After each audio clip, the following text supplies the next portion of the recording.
In Harrisonville, an impossible problem arrives on four wheels, a vintage Rolls-Royce that no mechanic can fix. But the answer lies with James Taylor, the unassuming janitor who's been hiding an extraordinary past. When a billionaire stakes $50,000 on a repair no one thinks is possible, James must prove that true talent is often disguised in silence. What happens next?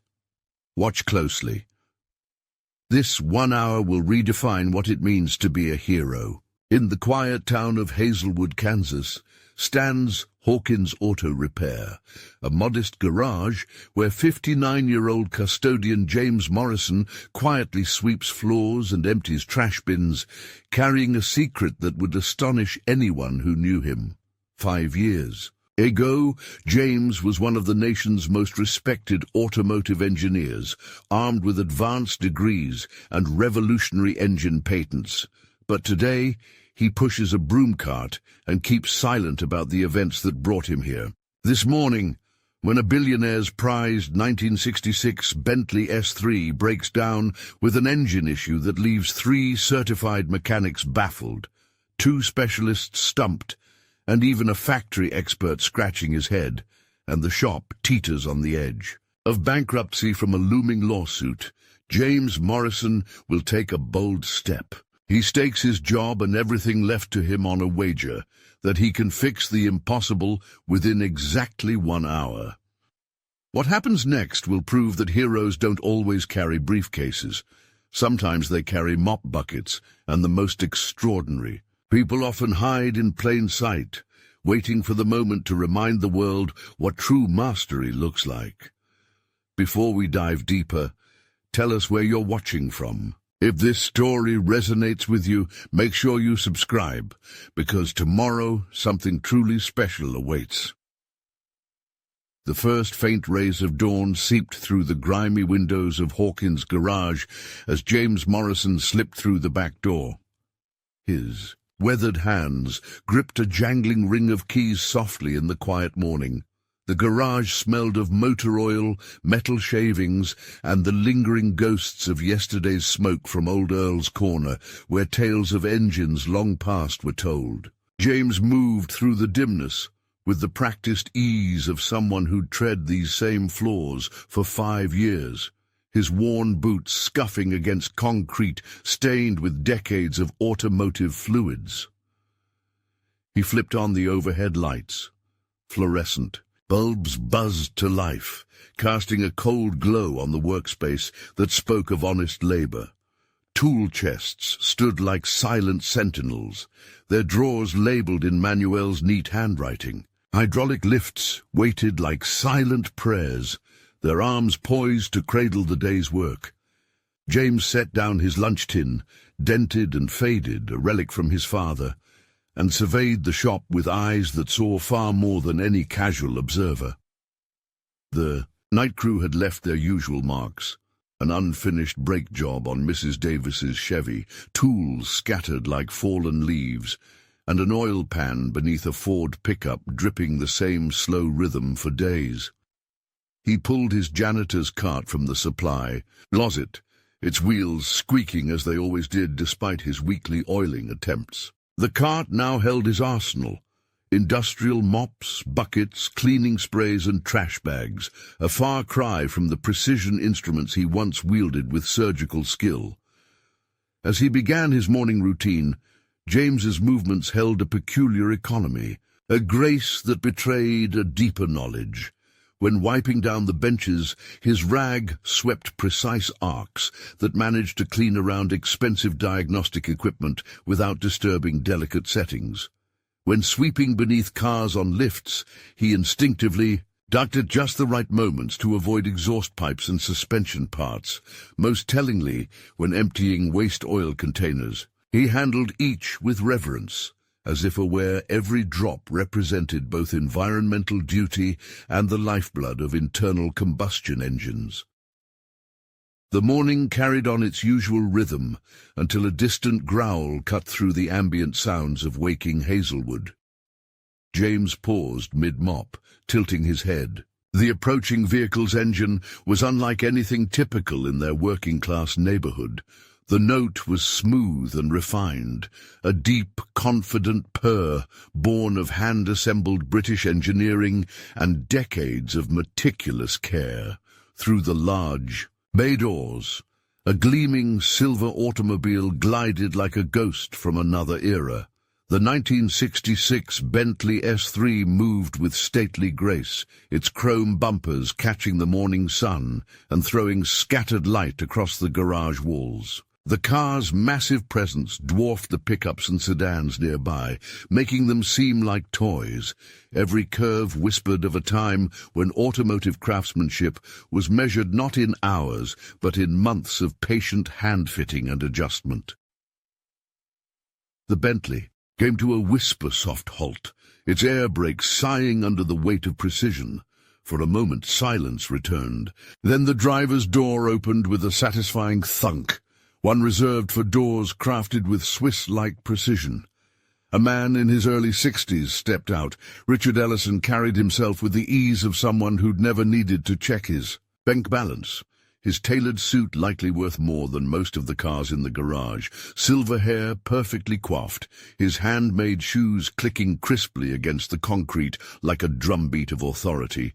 "I need someone to look at my car immediately," Ellison announced, his voice firm and carrying the expectation of instant obedience. "The engine hesitated this morning, and I have a critical meeting in Wichita this afternoon." James kept mopping, eyes never leaving the Bentley. Something about the car's stance, the subtle settling on its suspension, the barely perceptible tremor in its idle, spoke volumes beyond Ellison's words. This wasn't a simple hiccup. It was the start of a serious problem, the kind that separates genuine mechanics from parts replacers. The Rolls-Royce purred with newfound confidence as James stepped back, his hands steady but his heart pounding beneath the calm exterior. Jimmy, eyes wide with admiration, maintained the steady 1200 RPM, his youthful fingers gripping the throttle. Like it was a lifeline, Maria wiped a bead of sweat from her brow, the weight of tension lifting ever so slightly. She glanced at Ellison, whose normally inscrutable expression softened into something almost like respect. This janitor-turned-mechanic was rewriting the shop's future. James moved to the vacuum advance mechanism, carefully disconnecting the worn diaphragm with hands that had long since forgotten the luxury of ease. Every movement was deliberate, practiced, the product of decades steeped in precision and pride. "This little part," he explained quietly to those gathered, "controls ignition timing based on engine load. When it fails, power and efficiency disappear with it." He held up the torn diaphragm, a tiny rubber membrane with a jagged tear barely visible to the untrained eye. Old Ralph shuffled forward, inspecting the piece with a nostalgic gaze. Back in the day, this was a routine fix. Now parts like these are treasures, rarer than the cars they belong to. Moments later, Ralph triumphantly produced a small box from a cluttered shelf. A replacement diaphragm, still sealed and stamped 1965. Cheers erupted softly around the room, the relief palpable. Ellison checked his watch again, voice calm but firm. 28 minutes left. James accepted the part with reverence, installing it with an expert touch that respected the craftsmanship of British engineering. His fingers moved with the precision of a surgeon, torque and seal integrity paramount. With the new diaphragm in place, the engine's uneven idling smoothed into the signature Rolls-Royce whisper. The hesitation during acceleration vanished, replaced by a seamless flow of power that echoed decades of mechanical artistry. Jimmy's face lit up. "Sounds completely different. Like it should." Ellison nodded, barely hiding his satisfaction. "That's the sound of perfection." James then turned to the fuel mixture, adjusting the carburetor screws with the careful hand of a master craftsman. The readings on the brass gauges aligned like clockwork, each adjustment a small victory against complexity. The atmosphere in the shop shifted from nervous anticipation to cautious hope. Even the most skeptical faces began to soften, a shared recognition of a rare talent quietly breaking through the ordinary. Ellison's watch ticked down, 15 minutes remaining. James wiped his hands once more, the satisfaction in his eyes now unmistakable. The Rolls-Royce was more than just a repaired machine. It was a symbol of redemption, resilience, and the untapped potential hidden in the humblest places. Maria exchanged a look with old Ralph and Jimmy. This morning would be remembered, not just for the fix, but for the courage and skill that had brought it to life. The engine hummed with renewed vigor as James stepped away, the worn leather gloves replaced by hands steady and sure. Jimmy's nervousness melted away, replaced by awe as he carefully maintained the engine's steady 1200 RPM. Fingers gently coaxing the throttle, Maria leaned forward, her eyes shining with relief, and glanced at Ellison. His usual stoic demeanor softened into one of cautious admiration. The man who had swept floors for years was now orchestrating the resurrection of a legendary automobile. James shifted his focus to the carburetor synchronization gauges, brass fittings catching the shop lights like tiny suns. With deliberate precision, he attached them to the air intakes, each connection whispering a promise of accuracy. "These gauges don't just measure airflow," James explained, voice calm but authoritative. "They tell the engine's story, in numbers." His hands moved like a surgeon's, turning adjustment screws in fractions, responding to the gauge's subtle readings. Jimmy watched, fascinated. "How can you tell so much just from these?" "Because these tools were made for this engine family," James said quietly. "Modern cars use computers, but back then, mechanical precision was everything." Ellison edged closer, intrigued, despite himself. The confidence James displayed was undeniable, born from years of experience and understanding. 35 minutes left," Ellison announced, voice steady but tinged with interest. With a final click, James declared the carburetors synchronized. The gauges settled in perfect harmony. He then turned to the vacuum advance mechanism, removing the faulty diaphragm with practiced hands. Maria watched in silence, her disbelief growing as she saw the transformation unfolding. "It's this tiny membrane," James said, holding up the torn piece. "It controls the ignition timing based on load. When it's compromised, the engine suffers."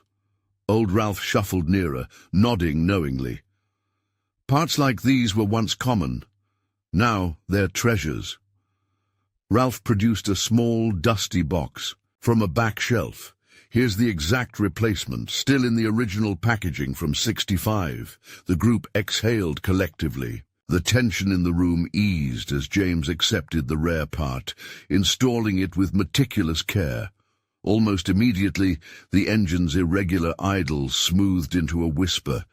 That unmistakable Rolls-Royce purr returned. Jimmy smiled wide. "Sounds like it's alive again." Ellison allowed a small grin. "That's the sound of true craftsmanship." James moved to the final adjustments, fine-tuning fuel mixture and ignition timing with steady hands, eyes focused, ears sharp. The once erratic engine now sang a mechanical symphony restored to perfection. The shop fell into reverent silence, the clock ticking down, fate balancing on each precise turn of a screw. Jimmy carefully increased the RPM to 2,500 as James instructed, his hands steady now, heart pounding with excitement.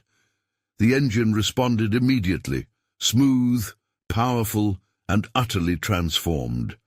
The deep growl was no longer marred by hesitation. or roughness, but a refined symphony of mechanical harmony. Ellison stepped closer, eyes narrowing in professional curiosity, his earlier skepticism fading. "How did you diagnose all that without tearing the engine apart?" he asked, voice edged. With respect, James wiped his hands on a rag, a quiet smile crossing his lips. "Experience. When you've designed diagnostic procedures for this exact engine family, you learn to read failure patterns, even contradictory ones, without dismantling everything." Old Ralph nodded sagely. "That's the kind of knowledge money can't buy. That man's a true master." Maria's eyes glistened with pride and disbelief. For 5 years, she had watched James as nothing more than a janitor. But today, his true depths shone like a beacon. Ellison checked his watch, the usual impatience replaced by genuine admiration. 12 minutes remaining," he announced. "The car sounds better than it has in months." James climbed into the driver's seat, hands gripping the wheel with a familiarity that defied his current role. "We need to test it on the road," he said. "Real conditions will confirm if these adjustments hold." The Rolls-Royce rolled out of the shop bay with regal grace, its presence commanding even the modest industrial lot's attention. Jimmy followed, alongside, his face alight with awe. "Listen to that engine," Jimmy called to Ellison as the car completed a test circuit. "It sounds weak, but it's putting out serious power." Ellison nodded. "That's the refined delivery that separates true luxury from mere expense." Back in the bay, James guided the car in, expression calm but triumphant. The once erratic idle was now flawless, no signs of the earlier faults. "Temperature and oil pressure are optimal," James reported, switching off the ignition. "All parameters are within factory specs." Ellison slid behind the wheel, his trained ear immediately recognizing the restored perfection. "Remarkable," he murmured, voice low with respect. "Exactly how it sounded when I bought it 10 years ago." He took the car through the same circuit, pushing it hard, testing every response. Acceleration smooth, throttle precise, systems perfectly synchronized.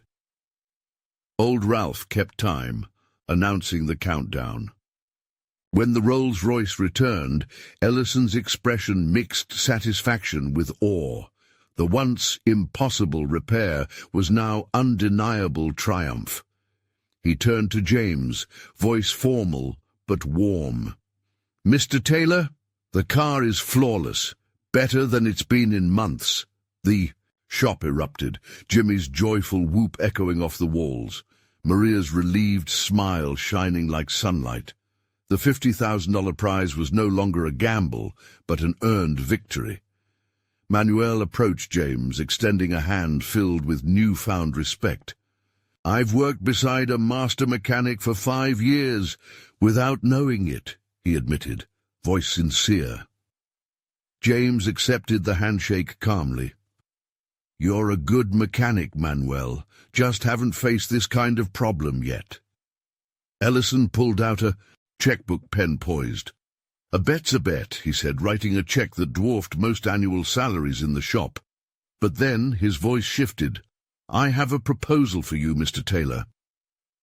Everyone leaned in, anticipation thick in the air. James studied Ellison's face cautiously, aware that such offers often carried unseen strings. His years in exile had taught him to be wary of promises too good to be true. "What kind of proposal?" James asked evenly. Ellison's eyes lit with genuine passion as he spoke of his personal collection, a treasure trove of vintage automobiles demanding exacting care, Rolls-Royce, Bentley, Jaguar, Aston Martin.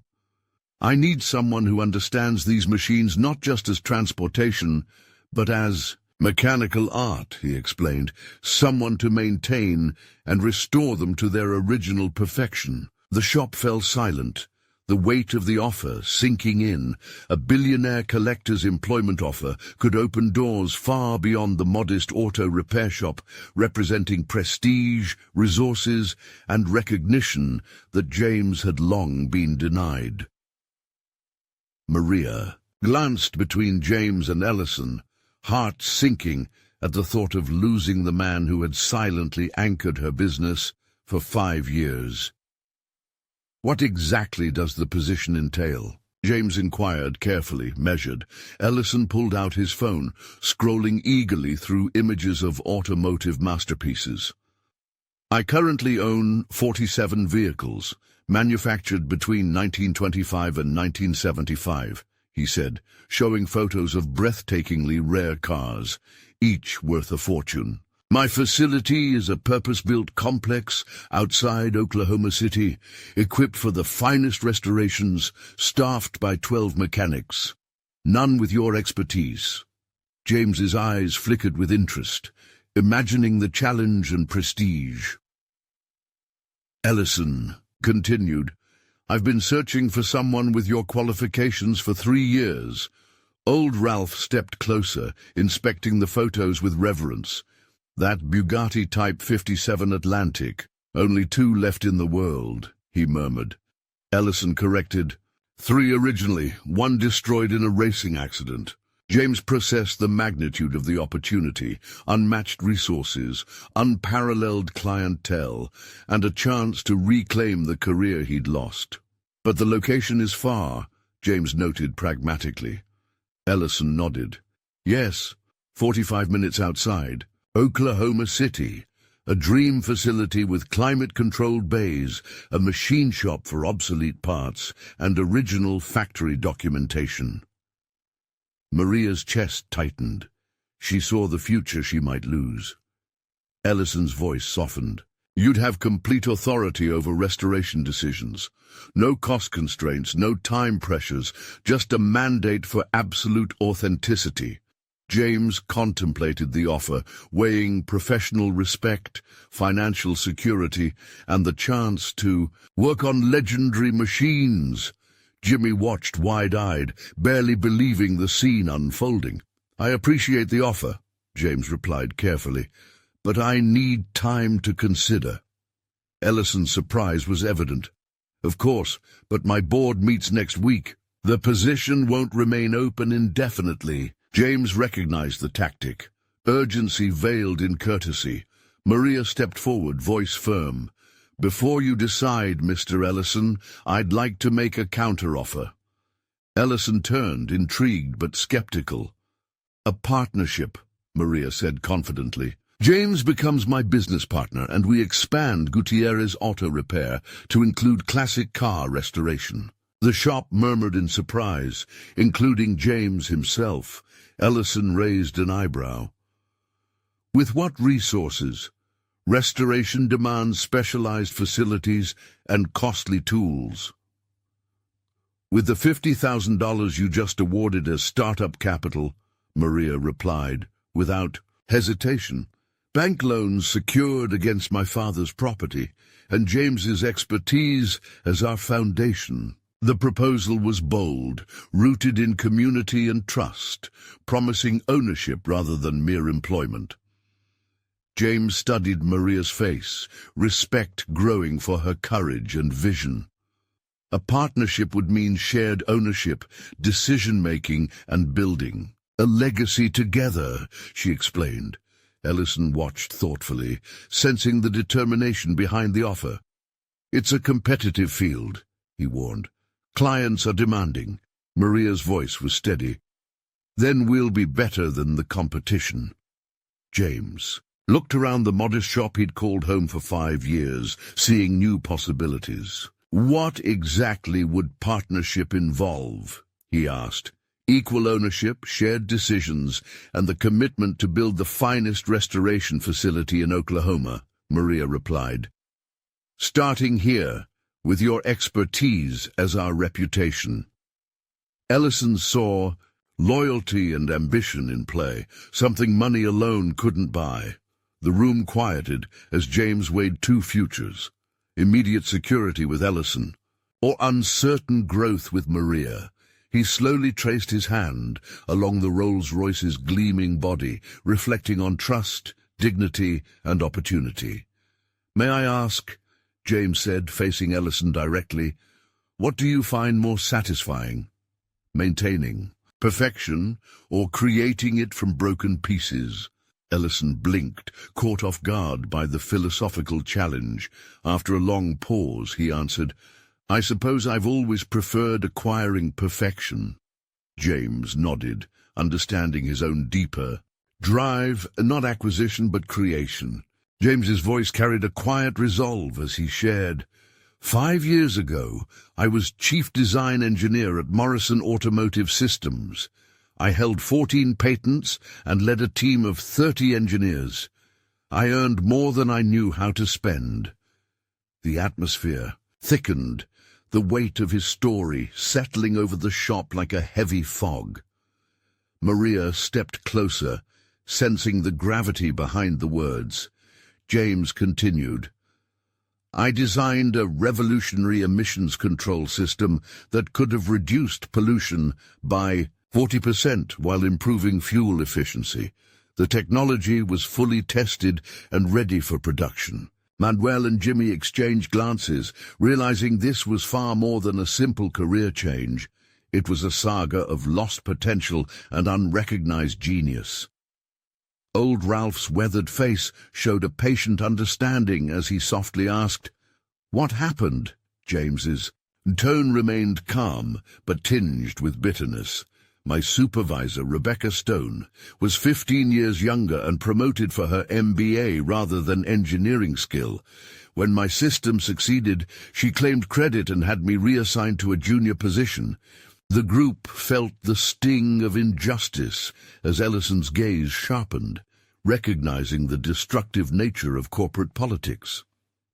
I filed a discrimination complaint and took my case to the Equal Employment Opportunity Commission after internal processes failed," James explained. "The legal battle lasted 18 months. I lost everything, savings, reputation, and ultimately my career." Maria's anger simmered beneath her calm exterior. She understood why a man of James's caliber worked as her janitor, Jimmy's. Youthful indignation burst forth. "Did you win?" "Technically, yes," James said with a bitter smile. "The court ruled in my favor and awarded damages, but by then I was blacklisted. No one would hire someone who sued their employer, no matter how justified." The shop fell silent, the truth laying bare not just James's exile, but a systemic failure that crushed individual dreams. "So you came here," Maria said softly, empathy filling her voice. "I came because you gave me honest work when no one else would," James replied, gratitude evident after 5 long years. "You never asked about my past or treated me as less than human." Ellison cleared his throat, noting the powerful bonds forged beyond business. "Given what you've shared," Ellison said carefully, "I understand your hesitation.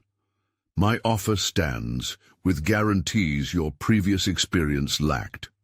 James appreciated the sincerity behind the billionaire's words, a chance at financial security, respect, and meaningful projects. "I'm grateful," James said, extending his hand in respect. "But I've learned something important during my time here." He looked around the shop, at faces that had become more than colleagues, friends.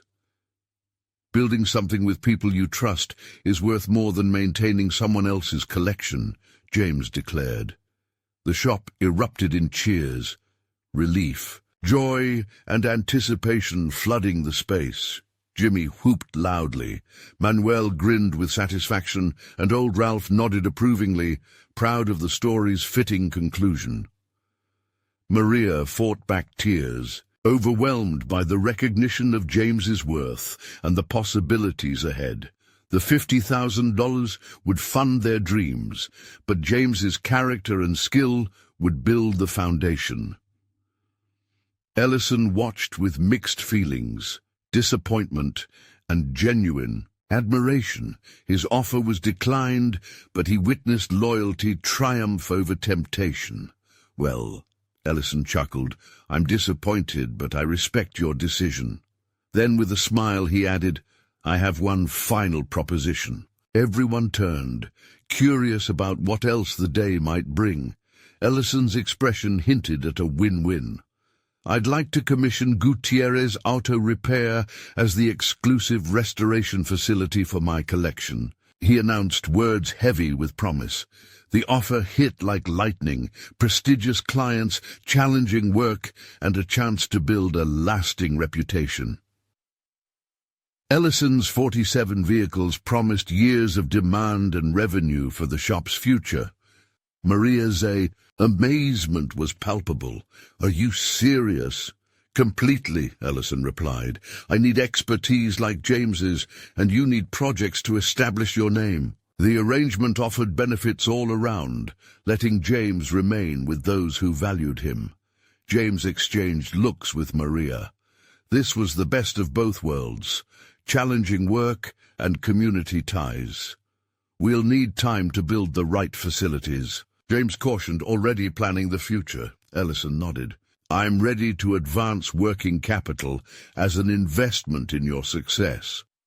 The morning that began with an engine's hesitation was ending with the foundation of a legendary restoration business. Hidden talent was revealed, vision validated, and opportunity found. As hands shook on new agreements, the Rolls-Royce gleamed behind, no longer a symbol of crisis, but of extraordinary possibilities.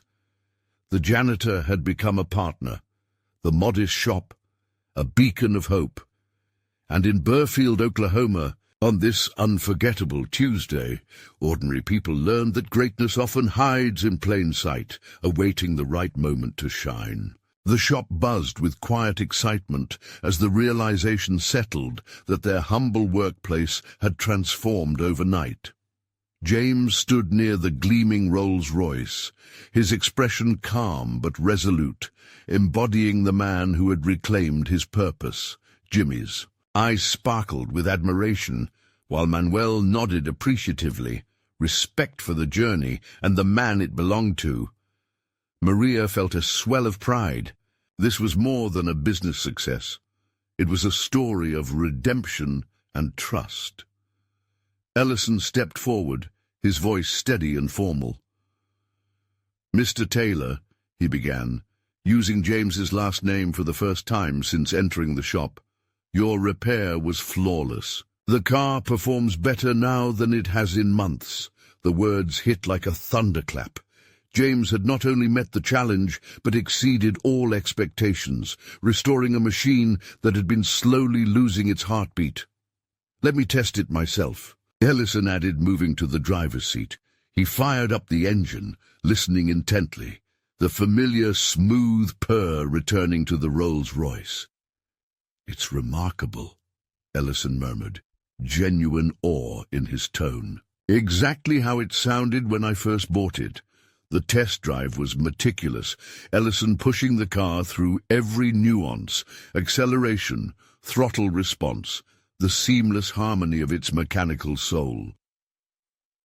Back inside, old Ralph kept time, marking each passing moment as tension eased. Ellison's expression softened, a blend of satisfaction and amazement painting his features as the car returned to its place. He sat for a moment, digesting the significance. Then he spoke. "Mr. Taylor, your expertise is invaluable." James accepted the compliment with quiet dignity. The shop erupted with renewed energy. Hope and triumph mingled like the scents of oil and gasoline in the air.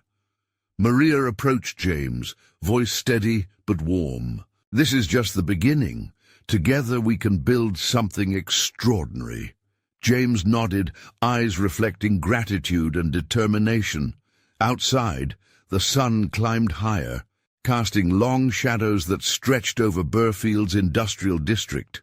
Inside, a new chapter was unfolding, one where talent, perseverance, and community blended into a powerful force. The janitor was no longer invisible. He was a master, a partner, a symbol of what can be achieved when hidden strengths are finally allowed to shine. The morning's momentum carried on as Ellison reached into his polished leather briefcase, drawing out a sleek business card holder. He offered it to James with deliberate gravity, the kind that signals a life-changing moment. "This," Ellison said, "is an invitation to join Worthington Classic Automobiles as Chief Restoration Specialist." James took the card, feeling the embossed letters beneath his fingers, the weight of opportunity settling around him. A salary of $200,000 annually, full benefits, housing allowance, and access to state-of-the-art facilities, Ellison continued, eyes locked on James's face. The room seemed to hold its breath. Jimmy's jaw dropped, Manuel whistled softly, and Maria's heart raced. This was a dream few dared to imagine, a chance to reclaim not just a career, but a legacy. James spoke carefully. "I appreciate your generosity, but I need to understand what the role truly entails." Ellison smiled, enthusiasm lighting his features as he scrolled through photographs on his phone. 47 vehicles, all meticulously maintained, he said. Rolls-Royce, Bentley, Jaguar, Aston Martin, masterpieces requiring the exact skills you've just demonstrated. James studied the images, recognizing challenges that would push any mechanic to their limits. Maria's excitement mingled with a bittersweet. Impang, the possibility of losing James from her modest shop, was real.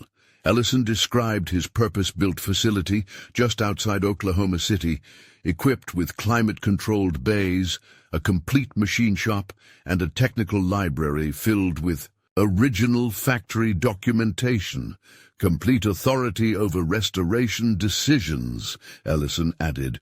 No cost constraints, no deadlines, just pure craftsmanship. James's mind raced, contemplating a future filled with resources and prestige. Jimmy and Manuel exchanged looks. This was more than a job offer. It was a once-in-a-lifetime chance. Yet Maria's voice cut through the awe.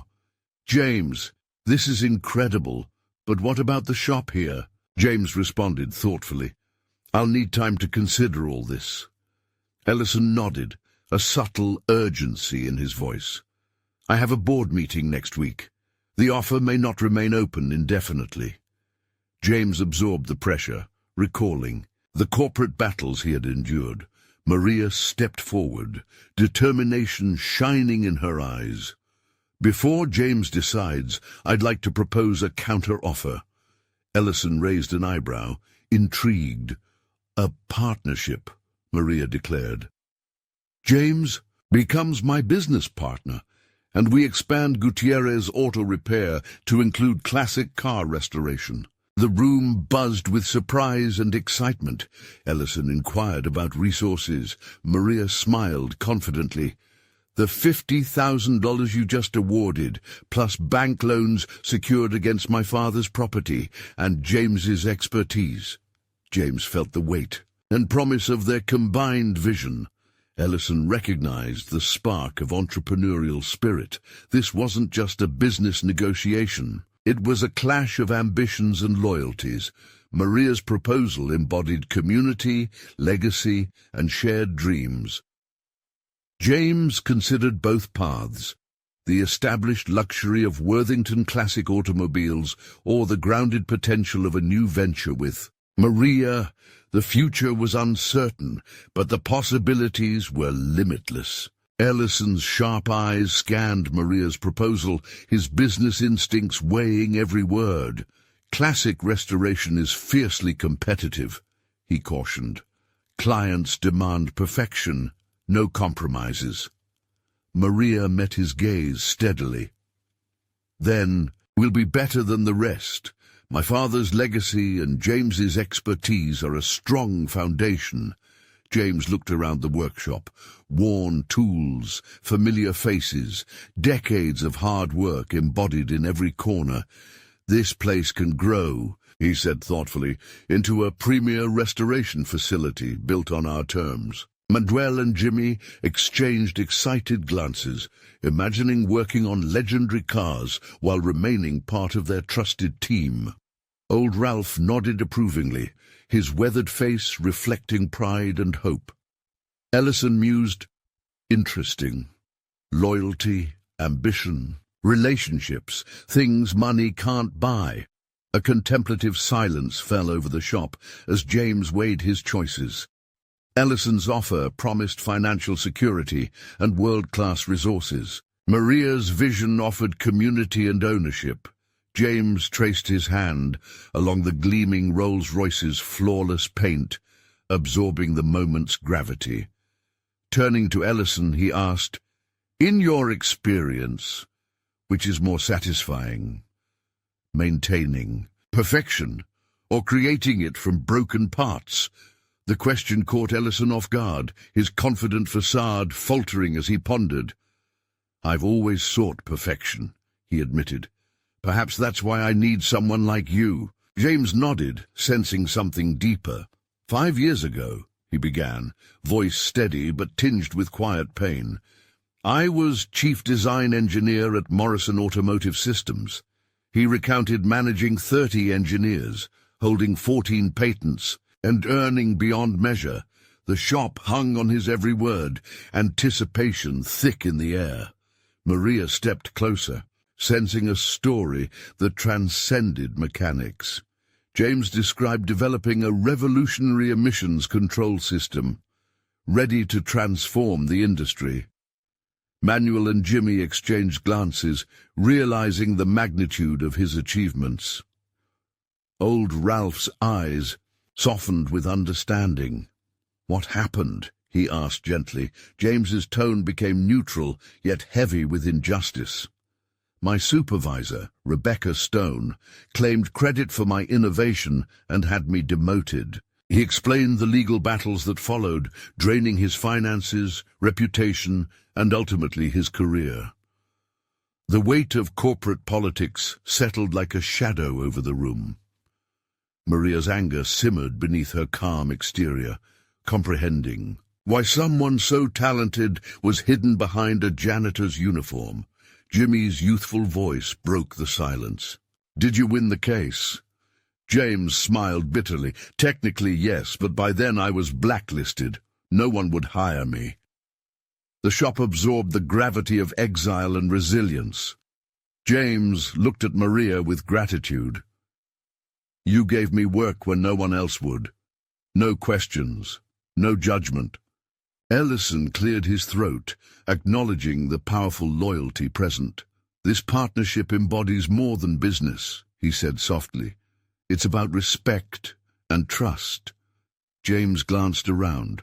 Friends, mentors, and the woman who gave him dignity. "I've learned building with people you trust means more than maintaining someone else's collection." The shop erupted in celebration, relief, joy, and anticipation blending into a new beginning. Jimmy cheered loudly, Manuel grinned with satisfaction, and old Ralph nodded approvingly. Maria felt tears welling. This was more than a win. It was a reclamation of identity. Ellison's expression mixed disappointment and admiration, a lesson in loyalty triumphing over wealth. He smiled ruefully. "I'm disappointed, but I respect your choice.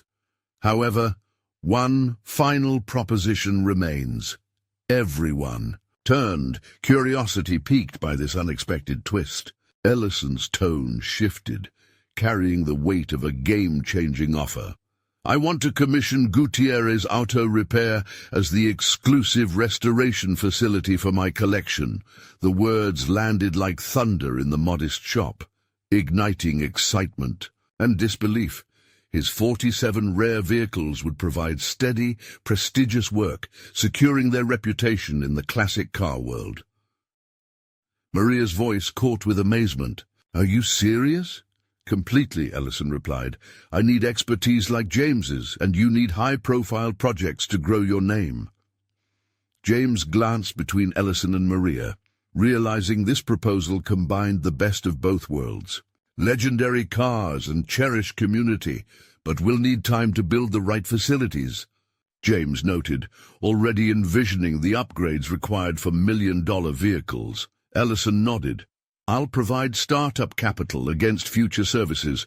Consider it an investment in your success. The morning's crisis had transformed into the seed of a legacy. James's hidden brilliance was unveiled. Maria's entrepreneurial spirit found validation, and Ellison's urgent need for specialized care was met in the most unexpected way. As agreements were shaken and smiles exchanged, the Rolls-Royce gleamed in the background, no longer a symbol of trouble, but a beacon of possibility. The janitor had become a partner. The humble shop, a foundation for greatness. All learned a vital lesson. Judging people by their surface masks the extraordinary waiting to emerge. In Burfield, Oklahoma, on a morning that would be remembered forever, ordinary, lives were forever changed by courage, skill, and trust. James stood quietly, hands trailing along the Rolls-Royce's flawless surface as the weight of the moment settled over him. His mind spun with the enormity of the choice before him, two divergent futures, each promising vastly different paths. Ellison's offer was immediate security and access to treasures few ever beheld. Yet Maria's partnership beckoned with uncertainty, toil, and the chance to build a legacy from the ground up. He glanced at the familiar faces around the shop. Maria, the determined owner who had believed in him when others had not. Manuel, whose professional respect had grown into genuine friendship. Young Jimmy, whose enthusiasm mirrored James's own youthful passion. And old Ralph, whose seasoned wisdom had guided them all. Turning to Ellison, James asked with quiet resolve, "May I ask you something?" Ellison's posture straightened, curiosity flickering in his eyes. Of course, James's voice was steady as he posed a question that cut deeper than business. In your experience, what's more satisfying, maintaining perfection or creating it from something broken? The billionaire was momentarily disarmed, caught off guard by the unexpected philosophical challenge. He considered it thoughtfully, drawing on his own journey with restoration projects. That's an intriguing way to look at it, Ellison admitted slowly. I suppose I've always been more drawn to acquiring perfection than crafting it. James nodded, the understanding settling like a quiet fire within him. 5 years ago, he began, his tone steady yet filled with a touch of old pain. I was the chief design engineer at Morrison Automotive Systems. I held 14 patents, led a team of 30 engineers, and earned more money than I knew what to do with. The air grew heavy as the shop fell into reverent silence. James's carefully guarded past was unraveling, piece by piece. Maria stepped closer, her eyes softening with empathy as she sensed the story behind his exile. I designed a revolutionary emissions control system, James continued, voice weighted with both pride and sorrow, one that could have reduced automotive pollution by 40% while improving fuel efficiency. His words hung in the air, mixing professional achievement with the sting of what was lost. Manuel and Jimmy exchanged glances, beginning to grasp that this story ran far deeper than a mere career shift. The technical triumphs James described were the stuff of legends, innovations that might have propelled him to global renown. Old Ralph's weathered face displayed patient understanding as he gently inquired, "What happened?" James's voice steadied, narrating the injustice. My supervisor, Rebecca Stone, was 15 years younger and promoted for her MBA rather than her engineering skill. When my system tested successfully, she claimed credit and had me demoted. The revelation struck like a physical blow to all listening. Ellison's expression darkened, recognizing the ruthless corporate politics at play. "I filed a discrimination complaint," James said, the bitterness briefly surfacing, then took it to the Equal Employment Opportunity Commission when internal channels failed. The battle lasted 18 months, costing me everything, my savings, reputation, and career. Maria's chest tightened with anger, understanding why someone of James's caliber had been reduced to janitorial work. Jimmy's voice broke the silence with disbelief. "Did you win?" "Technically, yes," James replied, a bitter smile flickering. "The court ruled in my favor and awarded damages, but by then I'd been blacklisted industry-wide. No one would hire an engineer who sued their employer."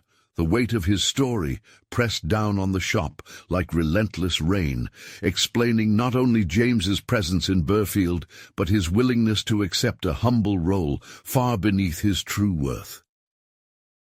Maria whispered softly, "So you came here because—" "Yeah. Because you offered me honest work when no one else would," James answered, gratitude etched into his voice. "You never asked about my past, never demanded explanations. You treated me like a human being deserving of dignity." Ellison cleared his throat, a businessman recognizing that the day's negotiations had transcended mere commerce. "The loyalty and respect here can't be bought," Ellison acknowledged. "Mr. Taylor, my offer remains, with guarantees your previous experience wouldn't have." James nodded, appreciating the sincerity and scope of what was offered: financial security, professional respect, and projects worthy of his expertise. "I'm grateful," James said, extending his hand with quiet dignity, "but I've learned something vital here." He looked around at the faces now more than colleagues, friends and family forged in adversity. "I've learned that building something with people you trust is more rewarding than maintaining someone else's legacy." The shop erupted in celebration, a mixture of relief, joy, and hopeful anticipation. Jimmy's jubilant shout echoed, Manuel smiled with deep satisfaction, and old Ralph nodded approvingly. Maria's eyes welled with tears, realizing that the impulsive partnership offer had been accepted by a man whose true value she was only just beginning to understand. From her office, Maria Gutierrez emerged, wiping grease from her hands on a rag, trying to mask her surprise at seeing such a rare and expensive automobile inside her humble garage.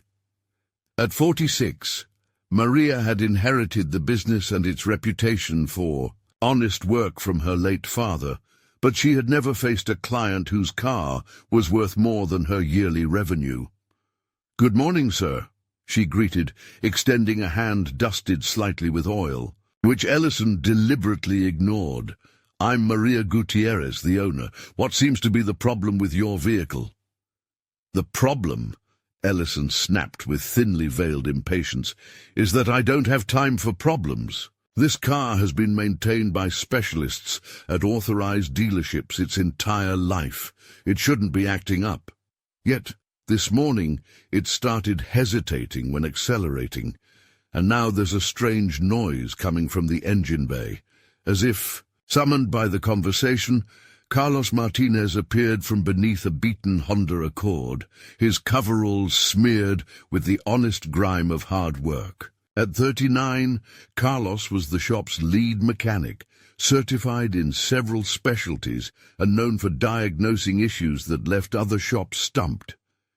He approached the Bentley with the confidence of someone who'd never met an engine he couldn't understand. "Let me hear it," Carlos said, already reaching for the hood latch. "These old British cars have their quirks," he murmured, as the massive hood lifted with hydraulic ease, revealing an engine bay that resembled a piece of industrial art more than machinery. Every part gleamed with jewelry-like perfection, from polished valve covers to the chrome-plated air cleaner assembly. The engine itself was a marvel of mid-1960s engineering, a 6.2-liter V8 hand-assembled by craftsmen who took pride in every bolt. Carlos leaned close, listening to its idle with the practiced ear of someone who had diagnosed thousands of engines. But after several minutes, uncertainty crept across his confident face. The rhythm was off, subtle, but defying simple diagnosis. "Jimmy!" Carlos called to the young apprentice who had just started his shift. "Grab the scan tool. Let's see what the diagnostics say." Jimmy Bennett, barely 20 and eager to prove himself, rolled over the shop's most advanced diagnostic computer. It could interface with modern engine management systems and translate sensor data and error codes into plain language.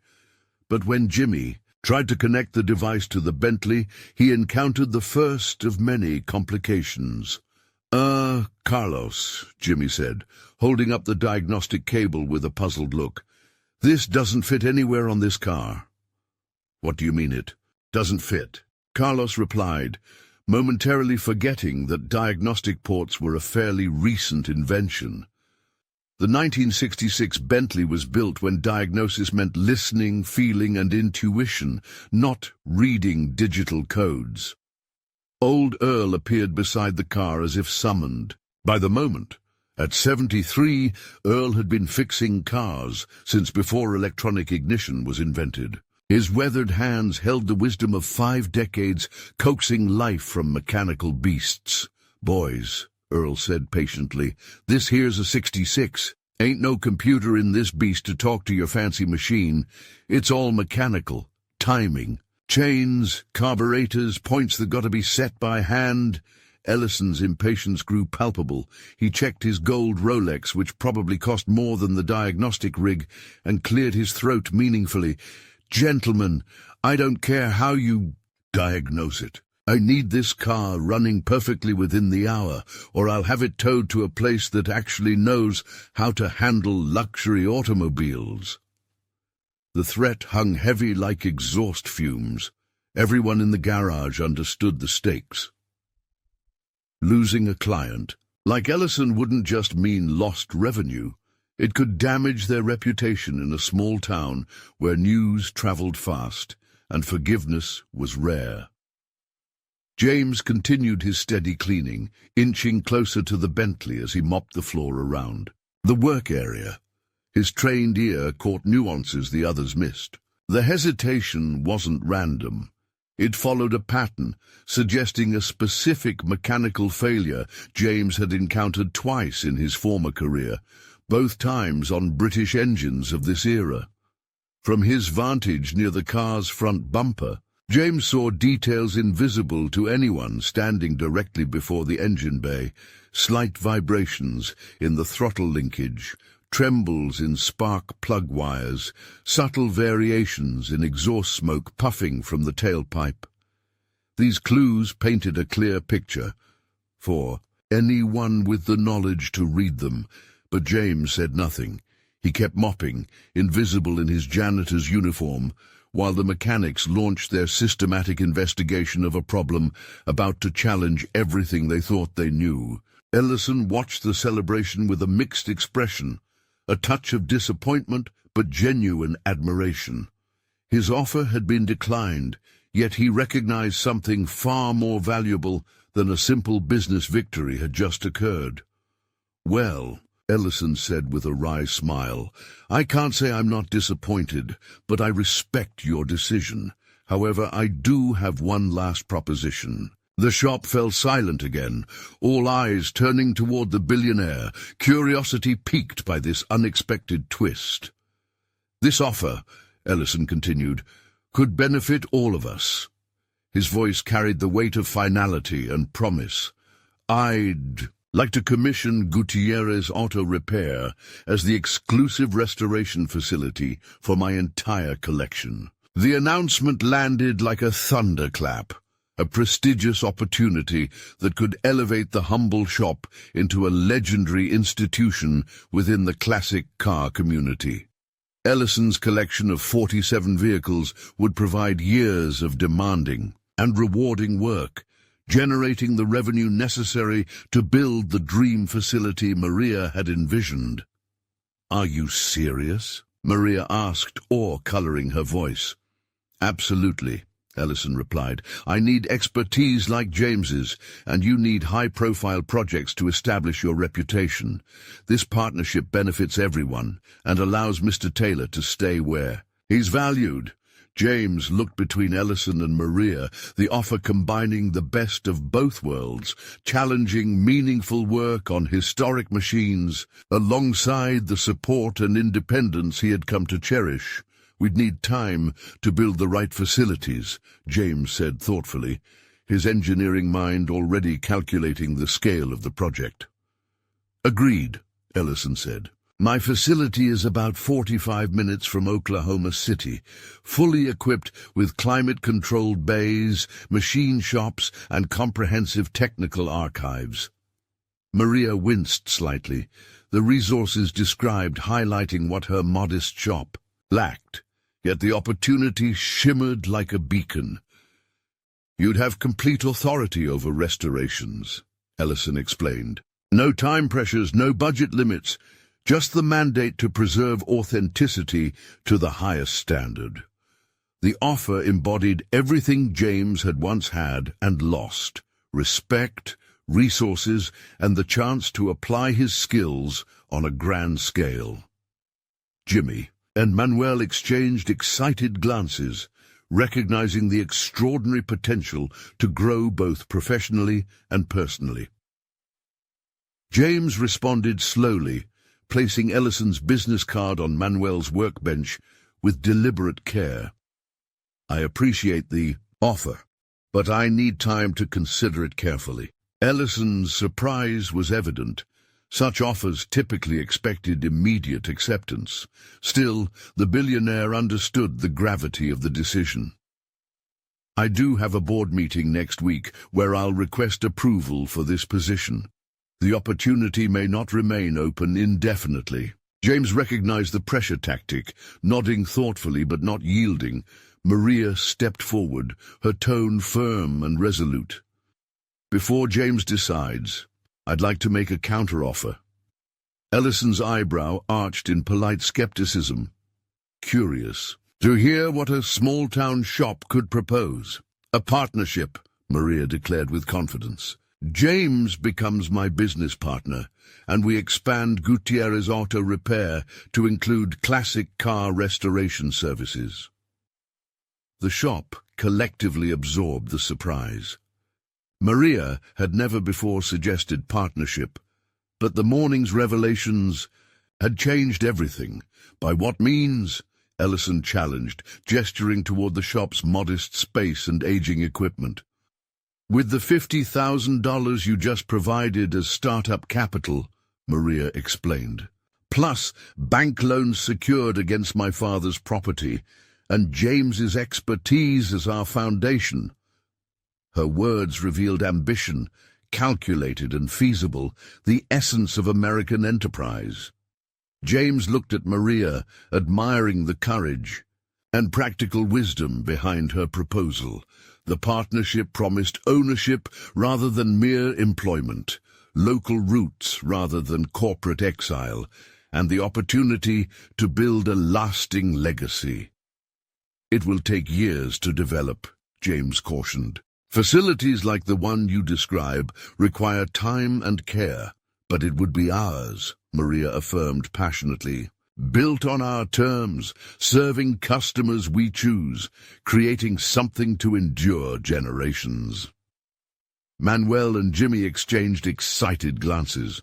The idea of working on legendary cars while remaining a team inspired hope.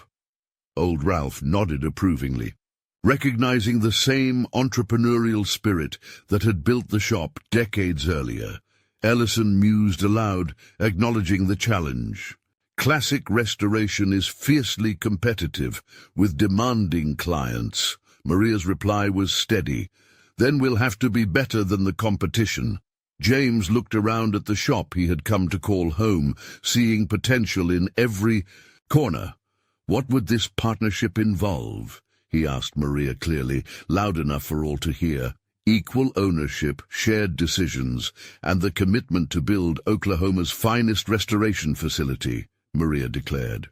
starting with this shop as a foundation and your expertise as our reputation." Ellison watched, realizing this was more than a deal. It was a complex negotiation of loyalty, ambition, and human connection money couldn't buy. The room fell silent as James weighed the two futures, immediate security versus building a dream. He slowly circled the Rolls-Royce, hand tracing its pristine finish, mind contemplating the far-reaching implications. The car that had sparked the morning's crisis now stood as silent witness to his talents and the trust bestowed by those who believed in him. Turning to Ellison, James posed a final question.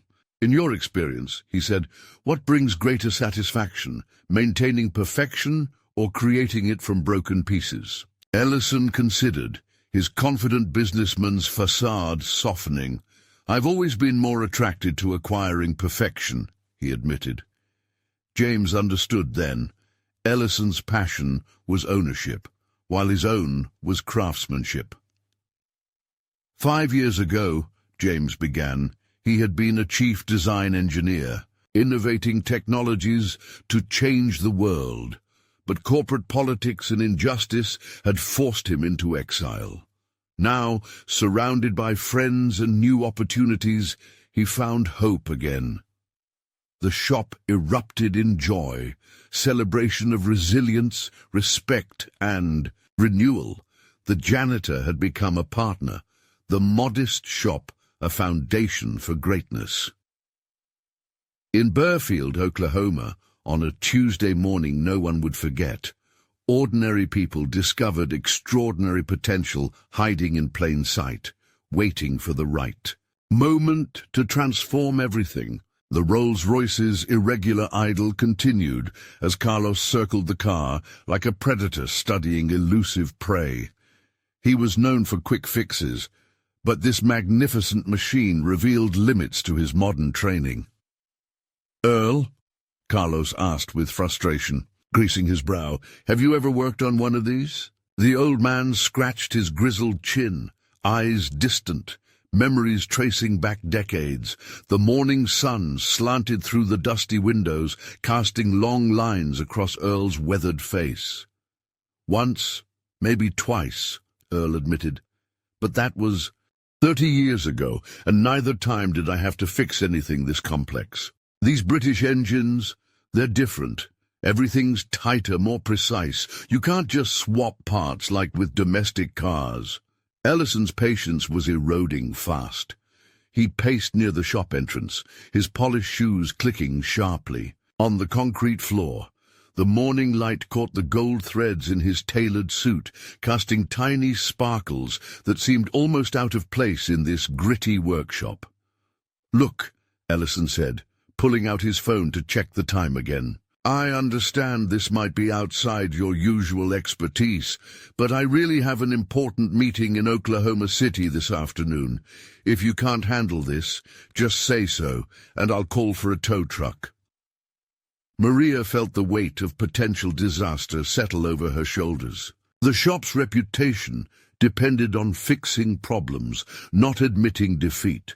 Especially not to a man who could influence dozens of potential clients throughout the region. "Give us a few more minutes, sir," Maria said, forcing confidence into her voice. "Carlos is one of the best mechanics in Oklahoma. If anyone can figure this out, it's him." Jimmy was studying the engine with the intense focus of someone decoding an alien language. His young eyes were sharp, his mechanical training fresh from technical school, but the handcrafted complexity before him defied every systematic approach he'd learned. "Carlos," Jimmy said, pointing at a cluster of vacuum lines snaking through the engine bay like automotive arteries.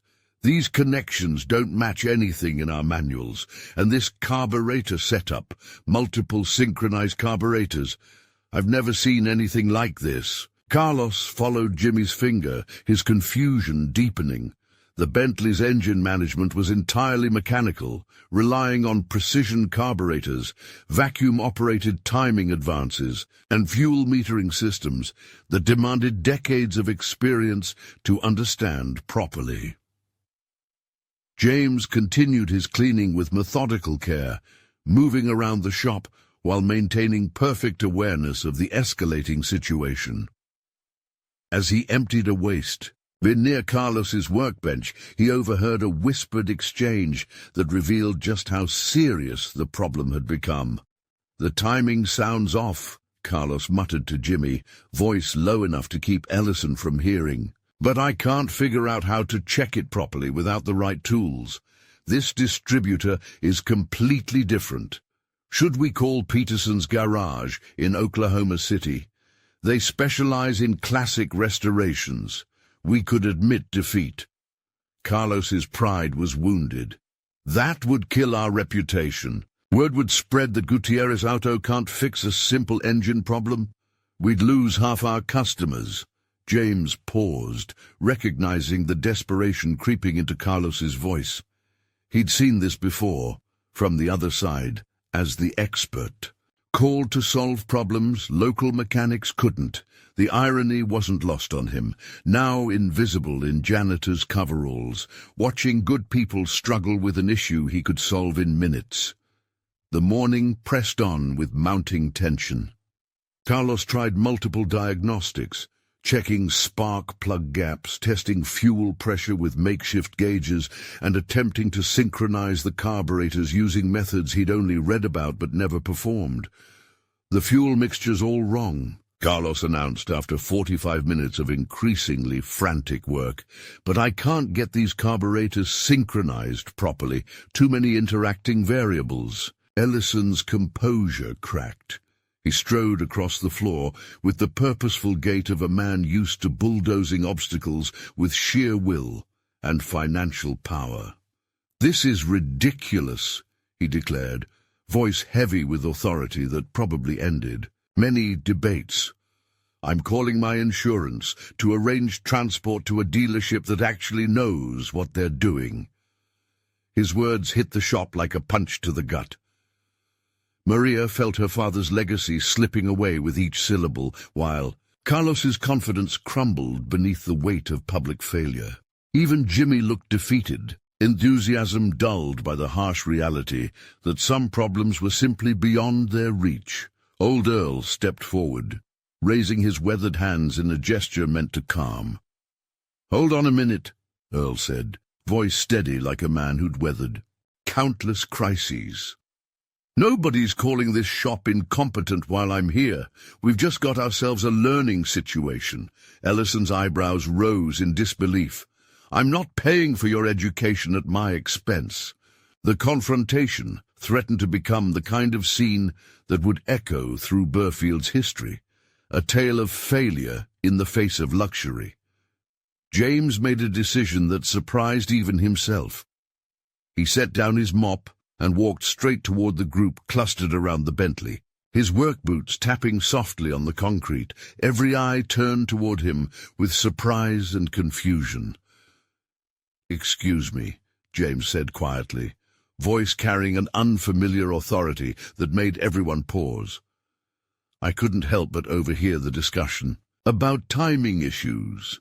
Carlos turned toward James, expression as if the shop's furniture had suddenly started offering mechanical advice.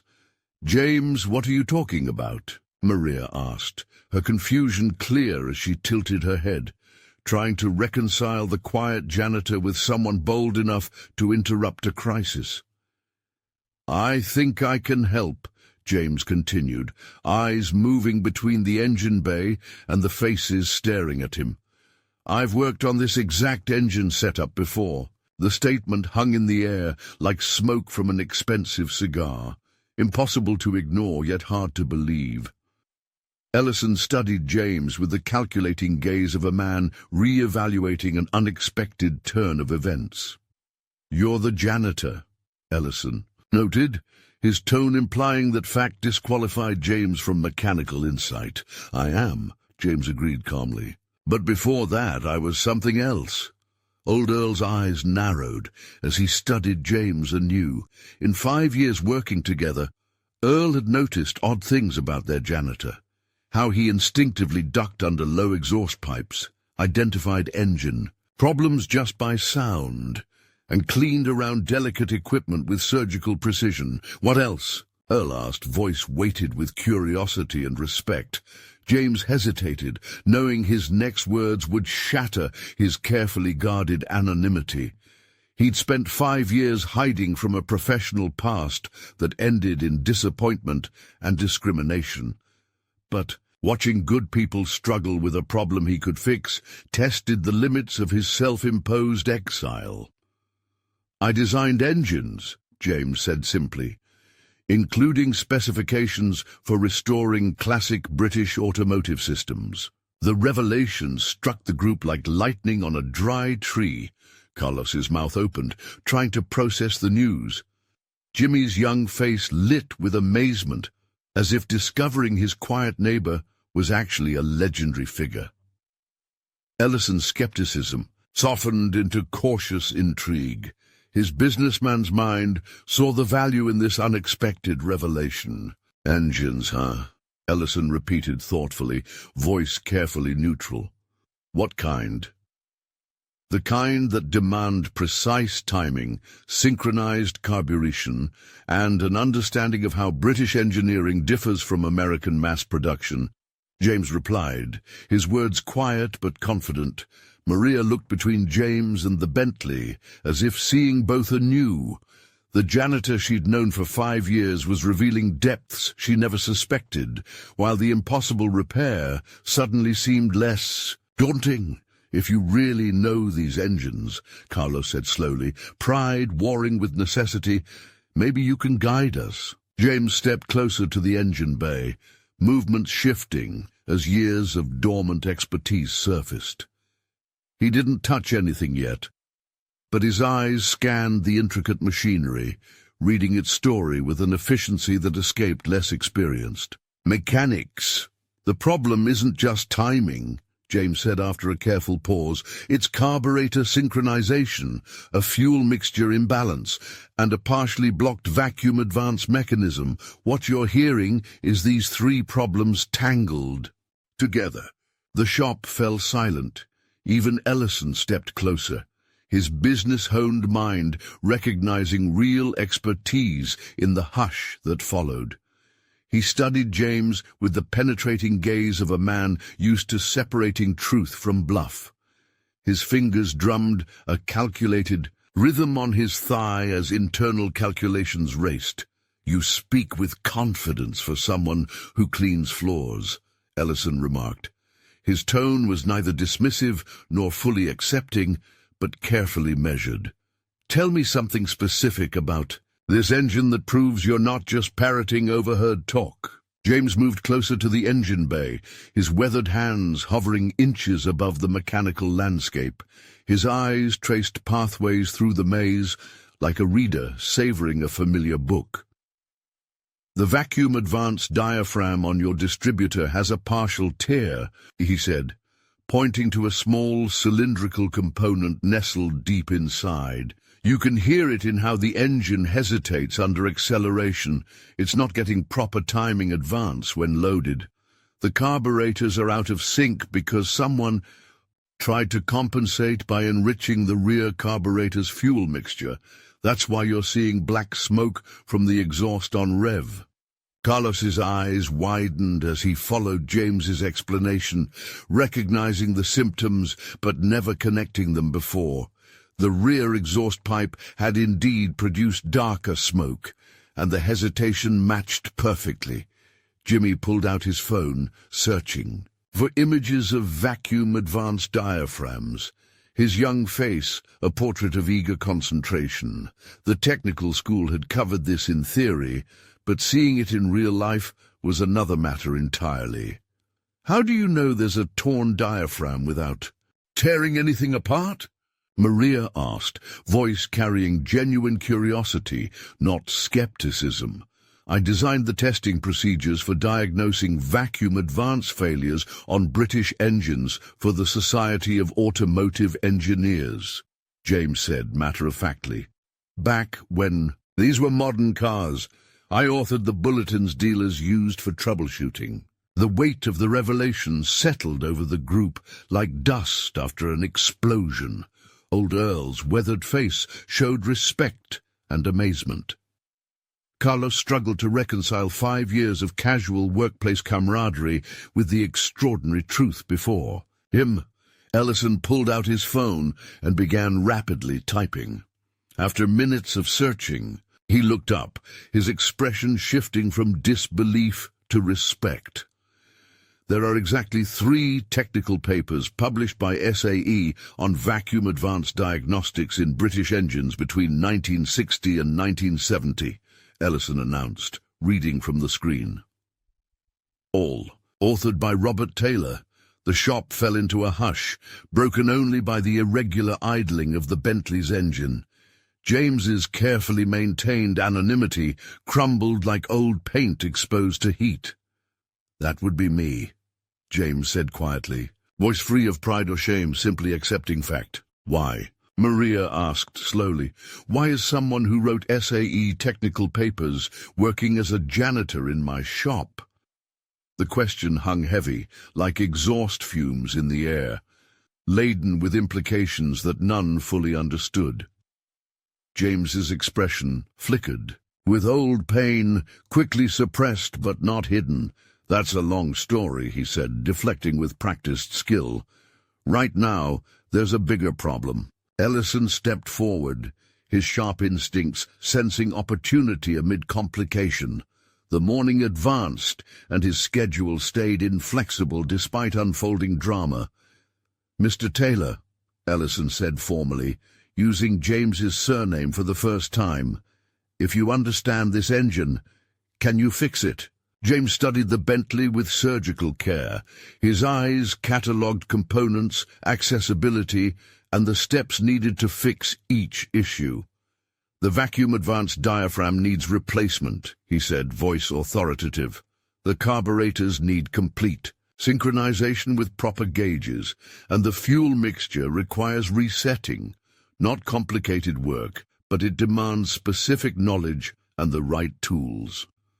How long would that take? Ellison pressed, checking his watch again. "Assuming proper equipment and no interruptions, maybe 45 minutes, James answered. "But only if you have the right parts and gauges, which most shops don't stock for cars this old." Carlos felt his professional world shifting beneath him like sand during an earthquake. Here was the janitor discussing repairs that baffled him, speaking with a technical authority he'd worked years to achieve. "We don't have those specialized tools," Carlos admitted. "Our gear is for modern cars with electronics." Old Earl scratched his chin thoughtfully. A half-remembered detail nagged at him. "Actually," Earl said slowly, "we might have more than you think. Maria's father kept a lot of old equipment in the back storage room, stuff from when this shop handled everything from Model Ts to muscle cars." Maria's eyes lit up. Her father had hoarded tools, gauges, and diagnostic equipment over 50 years. She'd meant to catalogue it all, but never found time. "James, if we find the tools, can you really fix this car?" Maria asked, hope and disbelief mingling. James hesitated, aware that answering yes meant revealing his full ability after 5 years hidden. "Yes," he said simply. Ellison's eyes sharpened with focused intensity. Time was short, but a solution had come from the least expected place. "What would it be worth to you?" Ellison asked suddenly, his voice cold and calculating, like a businessman ready to make a gamble. The tension in the shop thickened, everyone aware that something big was about to be negotiated. Though the terms were still unclear, James studied Ellison's face carefully, reading the sharp intelligence behind the billionaire's neutral expression. "What exactly are you proposing?" James asked, voice steady but guarded. "A wager," Ellison replied, his tone dripping with that practiced charm only the ultra-wealthy possess. "You say you can fix my Bentley in 45 minutes. I say it's impossible, given your equipment and the tools we have here. Maria felt her pulse quicken, realizing the dangerous path this conversation was about to take. Ellison was rich enough to gamble with money that would be a fortune for them. For her shop, any wager carried enormous risk. What kind of wager? She asked cautiously. Ellison smiled, the kind of smile that had sealed countless deals. His offer, when it landed, was both generous and ruthless, a windfall wrapped in an ultimatum. If Mr. Taylor can fix my car in under 1 hour, I'll pay. This shop $50,000 for the repair, Ellison declared, voice cold and unwavering. But if he fails, he loses his job, and this shop admits publicly it can't service luxury cars. The words hit like a punch. $50,000 would transform Gutierrez Auto's finances, allowing for new tools, better facilities, and security Maria had only dreamed of. But failure meant humiliation and losing the one employee with the skills to even attempt the repair. Carlos's face twisted with conflicting emotions, professional pride battling the harsh reality of limits exposed and hope for a miracle. Jimmy's eyes widened, caught between disbelief and excitement at witnessing such high stakes. That's not fair, Maria protested. James is my employee. His job shouldn't be a wager. Actually, James interrupted softly, cutting through the tension, his voice calm but firm. It is. Everyone turned, surprised and alarmed. James's acceptance of the terms showed either supreme confidence or resignation. You can't. Be serious, Carlos said incredulously. James, you have a job here whenever you want it. There's no need to risk it for some billionaire's bet. James looked around the shop. The familiar benches, the honest faces of co-workers who treated him with respect, and Maria, who gave him a chance when no one else would. Sometimes, he said slowly, hiding becomes harder than facing the truth. I accept your terms, Mr. Ellison. The decision was final, like a door closing with purpose. Ellison nodded, pleased with the total commitment. 1 hour, he confirmed, checking his watch and noting the exact moment. Starting when you begin the actual repair work. James walked toward the storage room with measured steps, knowing the next 60 minutes could either restore his professional identity or seal his exile forever.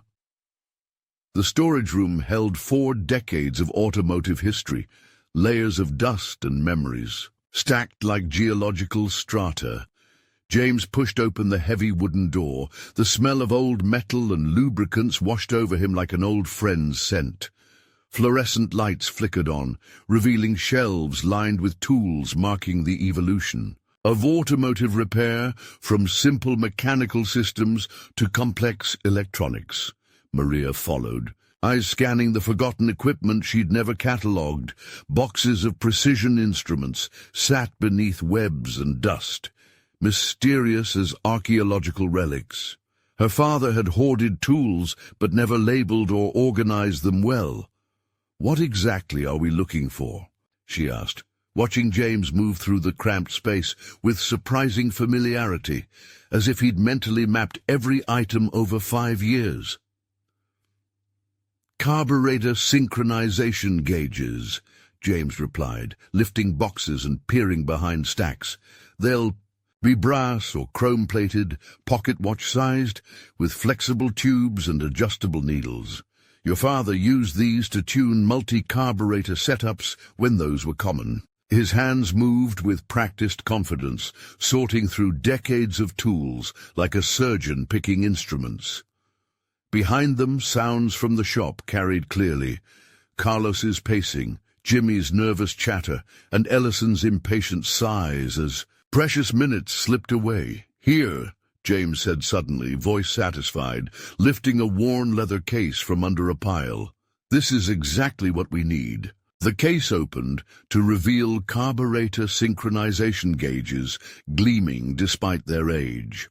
Brass fittings polished smooth by years of use, each calibrated to detect minute differences in airflow, differences that determine whether carburetors work. In perfect harmony, Maria marveled at the craftsmanship, recognizing quality even if the function escaped her.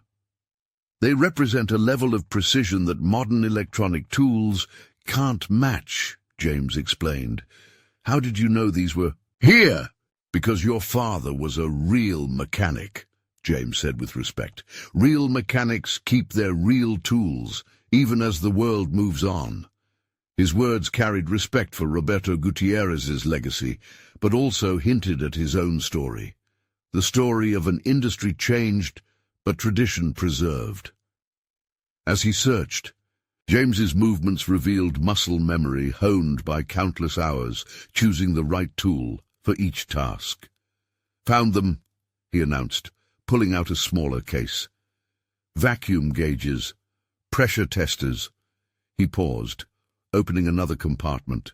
With obvious pleasure, a full set of British standard threading tools for carburetor adjustments. The clock ticked mercilessly, each second closer to triumph or disaster. James gathered the necessary tools, each selection revealing his deep understanding of the complex repair ahead. Every instrument had its place in the choreography of restoring. The Bentley's original harmony. They returned to the shop to find the space transformed into a makeshift operating theatre. Old Earl had cleared the work area around the car. Jimmy arranged every available light for maximum visibility. Carlos stood nearby, mixing professional curiosity with anxiety. Ellison checked his watch with the precision of a man who measured success in minutes. His expensive suit looked out of place among grease and oil, but his attention was sharp. 3 minutes remaining, Ellison announced, voice neutral. James laid out his tools with the methodical care of a surgeon prepping for a delicate operation. Each instrument found its place like pieces in a grand puzzle. The gauges gleamed under the shop lights, brass fittings catching reflections like tiny suns. "Jimmy," James said, his tone authoritative, "I need you to start the engine and keep it steady at exactly 120 RPM while I hook up the gauges." The apprentice moved to the driver's seat, hands trembling slightly as he adjusted the throttle. The Bentley's engine responded with its signature smoothness, though the irregular rhythm remained audible to trained ears. James connected the synchronization gauges to the carburetor air intakes with practiced skill, confidence born of experience. Each gauge displayed readings, telling the story of the engine's condition through precise numbers. "Just as I thought," James murmured, eyes studying the dials. "The rear carburetor is running 15% rich. The front one is almost 20% lean. No wonder the engine stutters on acceleration." Carlos watched, fascinated by techniques outside his modern training. Electronic diagnostics worked for today's cars, but these mechanical tools revealed subtleties computers missed. "How can you tell all that just from these gauges?" Jimmy asked from the driver's seat, voice curious. "These gauges measure exactly what the engine needs to run right," James explained while adjusting screws. "Modern engines use computer sensors, but older ones depend on precise mechanical balance. These gauges show if that balance exists." His hands moved like a surgeon's, adjusting settings to bring readings closer to ideal. The work demanded knowledge and skill, the ability to make tiny tweaks while watching effects in real time. Ellison stepped closer, recognizing the difference between real mastery and mere showmanship. James's movements had the ease of countless repetitions, making complex tasks seem simple.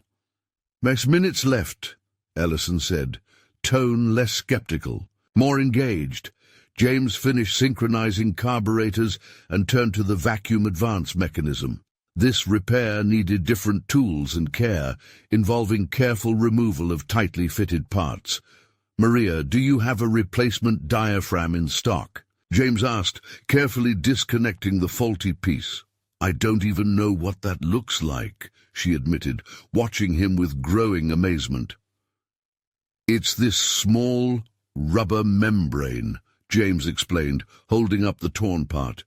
"It controls ignition timing based on engine load. When it fails, the engine loses power and efficiency." Old Earl shuffled closer, examining the damaged component with interest. "I might have one," Earl said thoughtfully. Back in the day, he kept a near-complete inventory of British parts for collectors. The search for parts led Earl to his own, carefully preserved collection. Though disorganized, he knew exactly where everything was. "Here we go," he said triumphantly, producing a small box. An exact replacement diaphragm, still in its original 1965 packaging. Cheers erupted from Jimmy, and relief washed over Maria. Ellison nodded, satisfied as the repair progressed smoothly. James accepted the replacement part with quiet gratitude, knowing how rare and valuable it was. "Minutes remaining," Ellison observed, his tone losing some of its earlier tension. James carefully installed the new vacuum-advanced diaphragm, working with precision born from years of experience. His hands moved deliberately, respecting the delicate British engineering that differed in subtle but critical ways from American cars. Each step revealed layers of expertise well beyond basic mechanical skill. Almost immediately, the engine showed signs of improvement. The uneven idle softened into the trademark near-silent operation Rolls-Royce engines were famous for. The hesitation during acceleration began to vanish as proper timing advance was restored. "That sounds totally different," Jimmy said from the driver's seat, ears sharp to subtle changes. "Now it sounds like a well-tuned Bentley should." James kept focused, making final tweaks to fuel mixture and ignition timing. He monitored results through the mechanical gauges and his own trained ear. The mechanical symphony was gradually being brought back into harmony.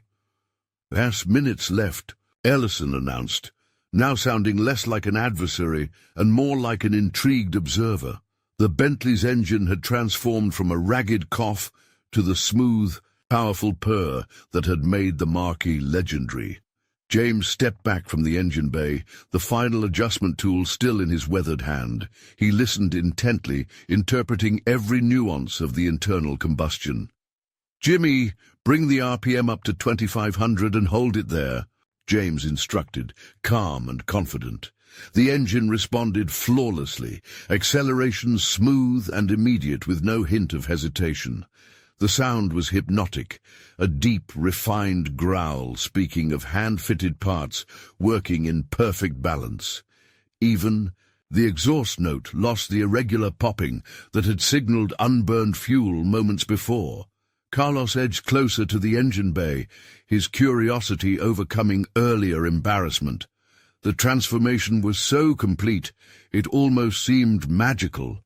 "James, how did you know exactly which adjustments to make?" Carlos asked, genuine respect coloring his voice. "I've been working on cars for 15 years, James said, wiping his hands on a rag. "I've never seen anyone diagnose problems so precisely without tearing half the engine apart." For the first time in 5 years, James was using the skills that had once defined his career. Muscle memory returned, as if no time had passed. "Experience with this specific engine family," James replied simply. "When you design testing procedures for a system, you learn to recognize failure patterns, even when symptoms seem contradictory." Old Earl nodded, wisdom etched deep into his weathered face. "That's the sound of proper British engineering," Earl observed with satisfaction. "Roberto would have been proud to hear this engine running that smooth." Maria felt a flood of emotion as she watched James work, capabilities she'd never suspected unfolding before her eyes. The quiet man who'd cleaned her floors for 5 years was revealing depths beyond judgment by circumstance. Chart minutes. Left, Ellison announced, checking his watch with far less tension than before. The billionaire's skepticism had shifted toward admiration as he witnessed the systematic restoration. James moved to the driver's seat, sliding behind the wheel with practiced ease. His calloused hands, more familiar with mop handles than steering wheels, gripped the controls naturally. "I need to test the engine under actual driving conditions," James explained. "Proper diagnosis means verifying that adjustments hold up under load." The Bentley rolled out of the shop bay with a majestic dignity. Its massive presence dominated even the modest, industrial surroundings of Burfield. James guided the car through a test circuit in the parking lot, evaluating acceleration, deceleration, and the subtle interplay of mechanical systems.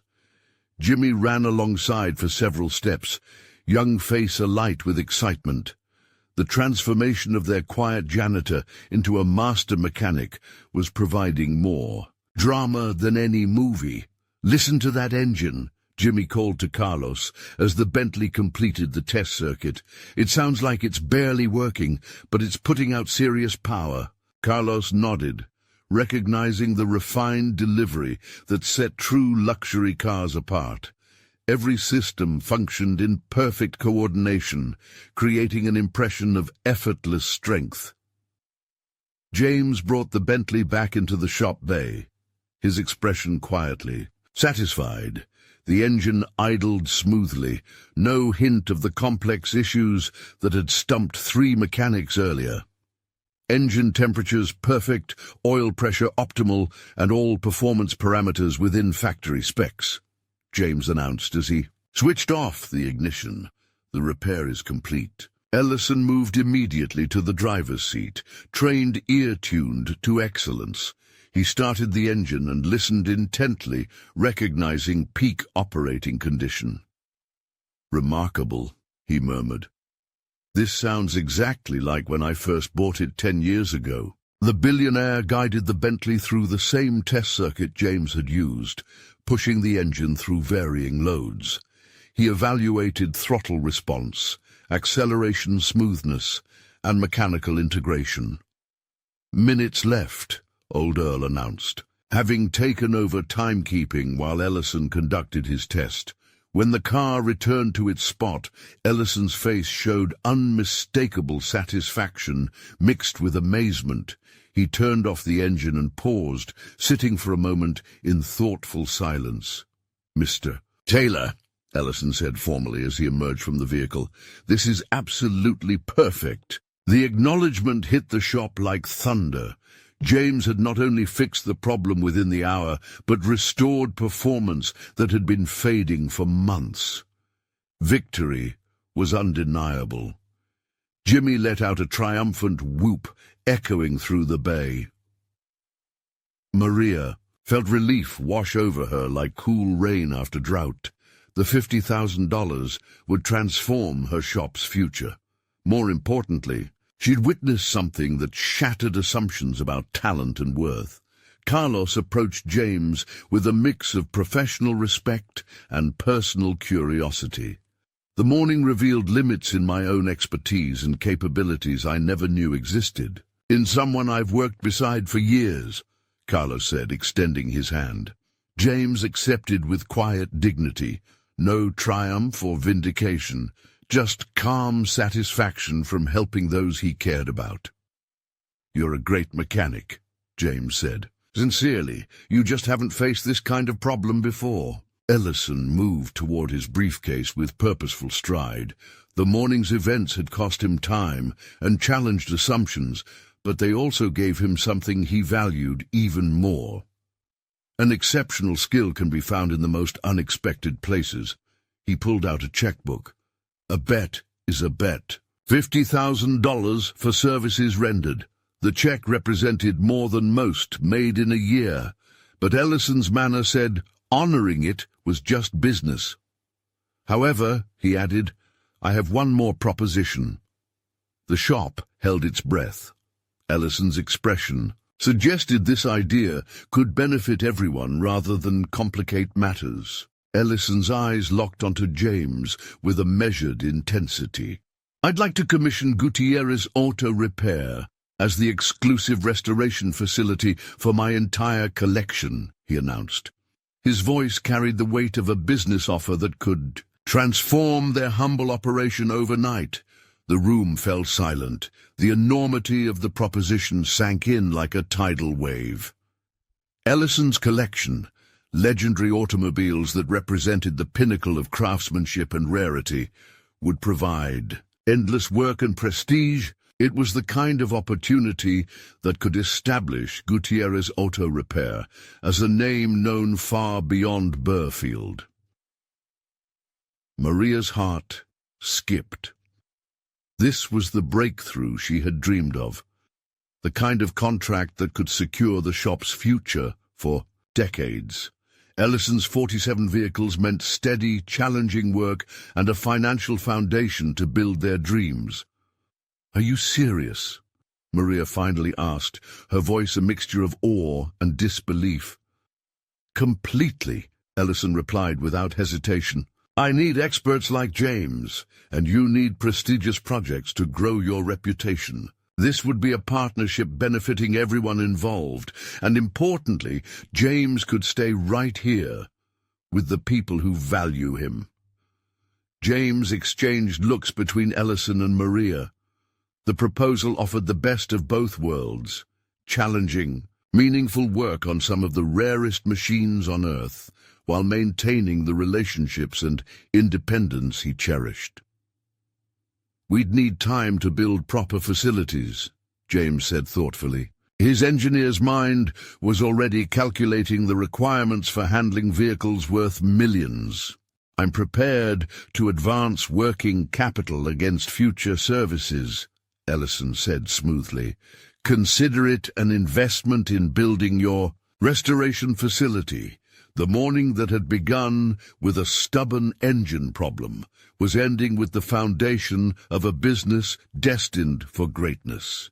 James's hidden skills were now known, Maria's vision validated, and Ellison's need met in an unexpected way. As the group shook hands, the Rolls-Royce gleamed in the background, no longer a symbol of crisis, but of transformation. The janitor had become a partner. The modest shop was the seed for something magnificent. Hall had learned a vital lesson. Judging others by their current roles could be the greatest mistake of all.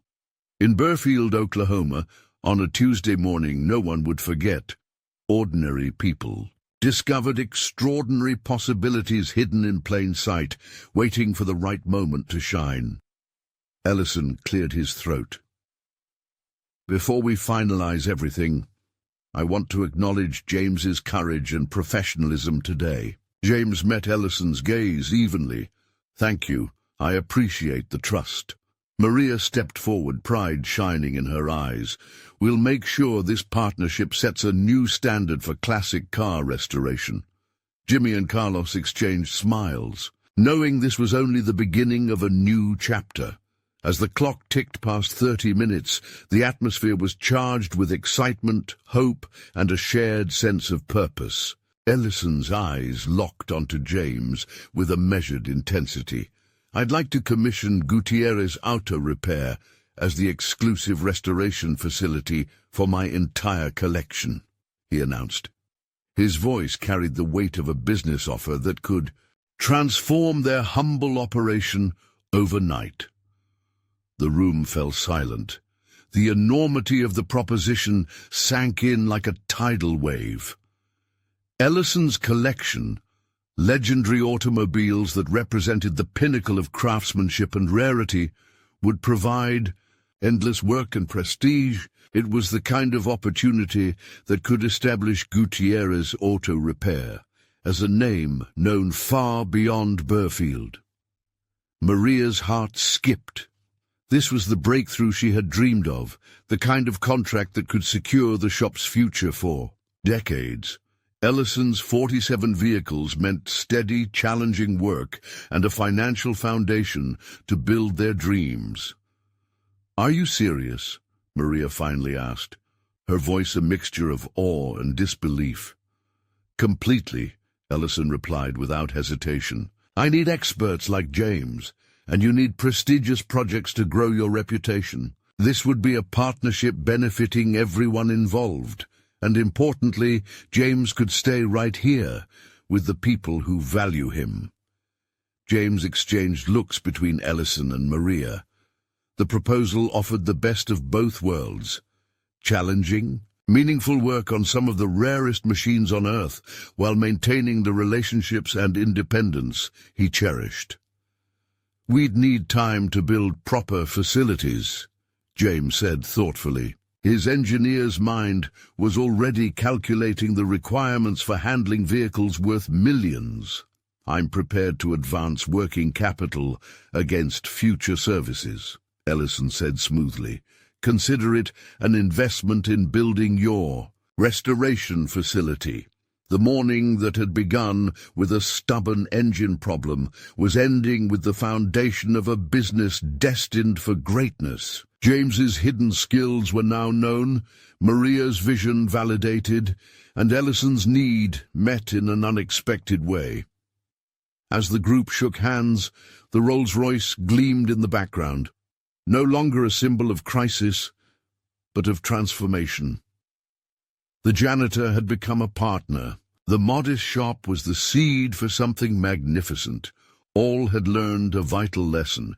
Judging others by their current roles could be the greatest mistake of all. In Burfield, Oklahoma, on a Tuesday morning no one would forget, ordinary people discovered extraordinary possibilities hidden in plain sight, waiting for the right moment to shine. Ellison cleared his throat. "Before we finalize everything, I want to acknowledge James's courage and professionalism today." James met Ellison's gaze evenly. "Thank you. I appreciate the trust." Maria stepped forward, pride shining in her eyes. "We'll make sure this partnership sets a new standard for classic car restoration." Jimmy and Carlos exchanged smiles, knowing this was only the beginning of a new chapter. As the clock ticked past 30 minutes, the atmosphere was charged with excitement, hope, and a shared sense of purpose. The engine's steady hum filled the shop as James methodically calibrated the remaining systems. Every turn of the adjustment screws brought subtle improvements, a mechanical symphony returning to its rightful harmony. The once hesitant Rolls-Royce was gradually reclaiming its legendary grace. Maria stood nearby, her gaze fixed on the scene unfolding before her. She had never witnessed such precision, such dedication, especially from a man who had been invisible to so many. This was more than repair, it was resurrection. Jimmy, perched on a stool near the driver's seat, watched intently. "How do you know what to adjust next? How do you tell all that from these gauges?" James smiled, his weathered hands steady as they worked. "Experience," he said simply, "and respect for the machine. These gauges don't just give numbers, they tell stories. Stories of what the engine needs to run true." Carlos nodded. "Modern diagnostic tools can't capture this level of detail."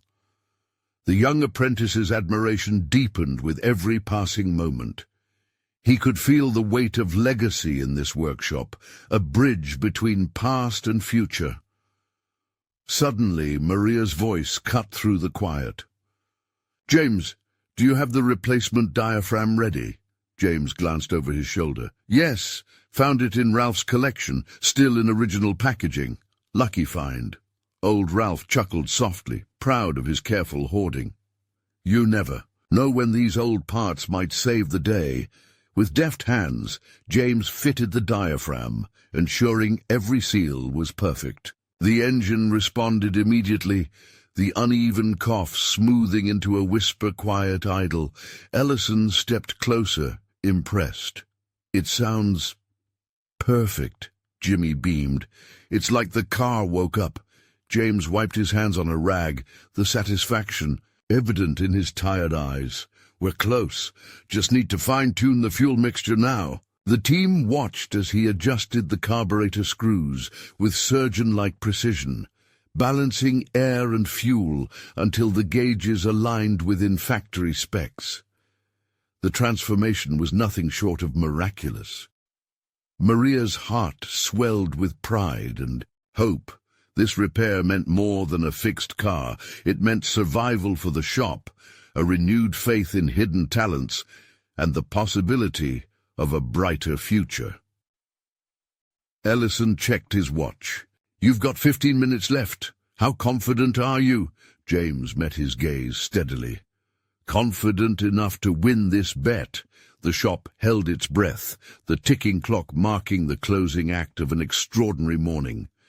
As James completed the final adjustments, the Rolls-Royce engine sang with renewed life, a testament to skill, perseverance, and the power of second chances.